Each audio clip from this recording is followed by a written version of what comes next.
I'm speaking to a very interesting lady, Shirley Sim, who has some horses in which she does medieval skills. Welcome to CCN, Shirl, and I believe you're out of Barrerini. That's right. And the horses you have, my understanding is that they come from Holland or the Netherlands, and they're called Friesians, the same as cows. That's right, they are. They're grazed side by side, the cows. They're all black. The cows are black and white, of course. But they're pretty much a lot like the cows. I must admit, when I first heard it, I thought, now, hang on, you're not riding horses, you're riding cows.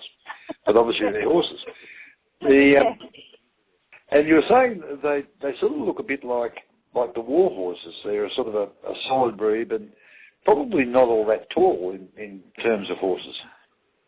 The original breed, or the breed that I have, they're becoming modernised now. They're getting taller, but they're big and they're like a draft horse, and they're black. They only come in black, and they've got lots of curly mane and tail. And you see them on all the war movies and what is it, Lady Hawk? I think it's on there. Yep. And the Knight's Tale, it's on the Knight's Tale as well. There's lots of them. So, and they also, you see them a lot in the dancing horses. Oh, okay. Now, you're saying people who are hearing this, we have seen the photos of them, but are they groomed in that particular way? They have the sort of the hairy feet and all that sort of thing, or is that a natural They're just, way? Yeah, it's a natural. It's all natural. They're born that way, and they have they have the feathery feet, a bit like the Clydesdales, but usually it's curly, and lots of curly mane and tail, and always black. Friesians are only black. It sounds a bit like Henry Ford's cars, doesn't it? You can have any colour you like as long as it's black. As long as it's black, that's right. That's right. Now, tell me about the medieval skills and things that you are particularly interested in. Now, I know there's jousting, and I know there's firing bows and arrows off the back of the horse at targets. What else is there? There's the sword fighting, so you can either do, there's lots of skills that you can do, like to build up skills. Originally it was for building skills for war, and now it's just for fun. But there's sword fighting, jousting. We hit quintains, which are big targets with joust poles. At our particular ones, we also do the caber tossing, I think it's called, where it's a big log that you toss. Generally, we just all dress up and have loads of fun. Now, I've had photographs too of a chappie dressed up in metal. That must be very hot. I don't dress up in the metal myself, but the guys that joust, big time for competition, their armour is all genuine armour. And it is very, very heavy. And when we do the medieval skills, we actually go through all of especially with the kids, all the armour, how it came about, how it's made, and everyone gets to play with it and try it on. And all the armour is like super heavy, and we actually test it so the kids can see just how it protects. Like, we had our kids here on the weekend, and they all had swords, albeit not quite real swords, but they're pretty crazy swords. And they got to beat up the knight in flight, and they had to knock down on the ground and so forth. And he proved just how the armour can protect. Oh, there's one photo there in particular where he's on the ground and there's a sword virtually on his chest, and he's about to get skewered, it looks like. Well, that was, and to land on the ground there, he actually got knocked off his perch by the kids, and then they jumped on him, and they were showing off their kill, so to speak. Just recently, you've had a group of very interested kids who were, I believe, scouts from Canberra. How did that come around? My father is a scout leader in Canberra, and he's very supportive of me because it's his fault that I've ended up this way. He said, I must bring the kids out for a camp one day, and of course I said, oh yeah, no worries. And that's how it sort of grew. And he brought out a group. There were about 30 kids invited originally. We ended up with 12 and their parents, ranging in ages from I think it was around 6 or 7 up to about 14. And the parents did the pushing of the pretend horse? That's right. Good. Whenever we could, we kept them busy. So we have push horses, so we start the kids off on the push horses, so it's pushed by 2 people and 1 kid on the horse, and then we graduate from that up to letting them sit on real horses. And I noticed it was Scouts, but it wasn't Boy Scouts, was it? It's a mixed group.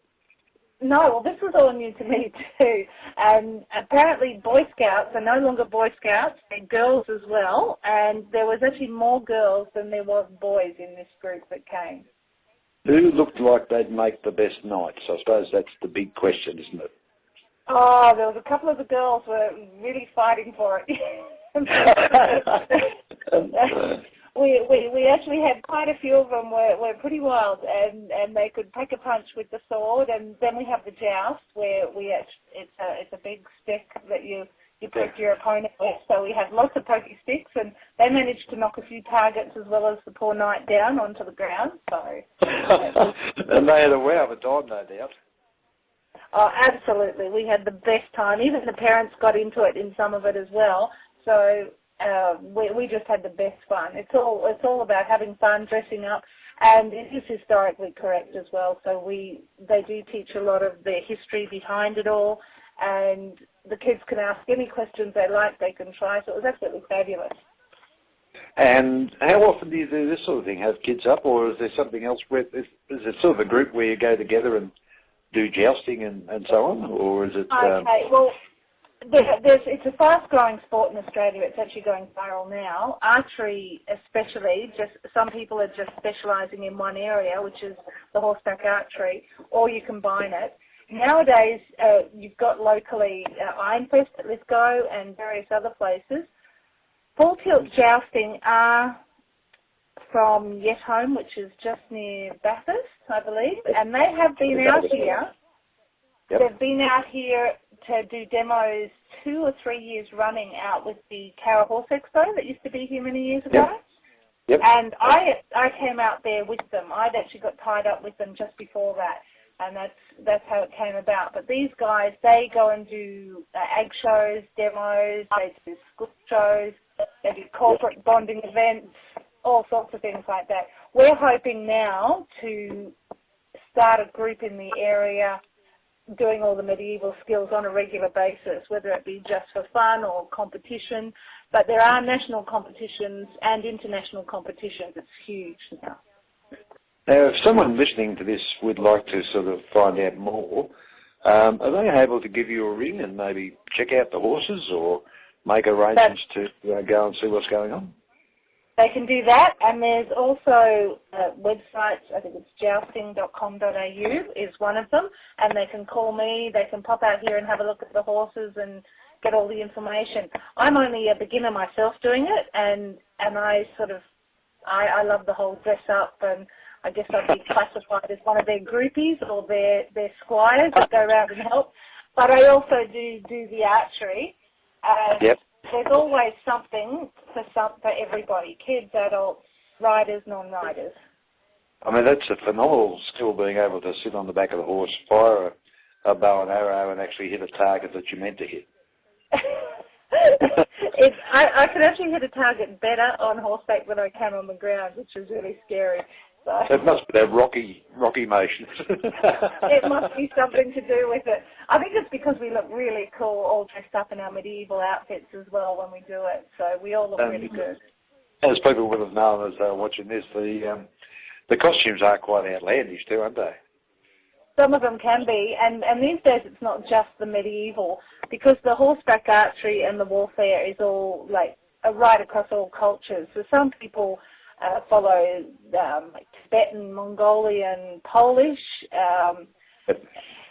There's Japanese. The Japanese are really big. There was a huge competition in Port Douglas called Yabasami on the beach, where there was people from all over the world came, and they did the Japanese horseback archery. So. Hey. Well, thank you for sharing that with us, and I'm sure you'll be inundated with phone calls wanting to find out, because horses are very popular in this area anyway, and that's something a bit different, I would have thought. It is certainly different.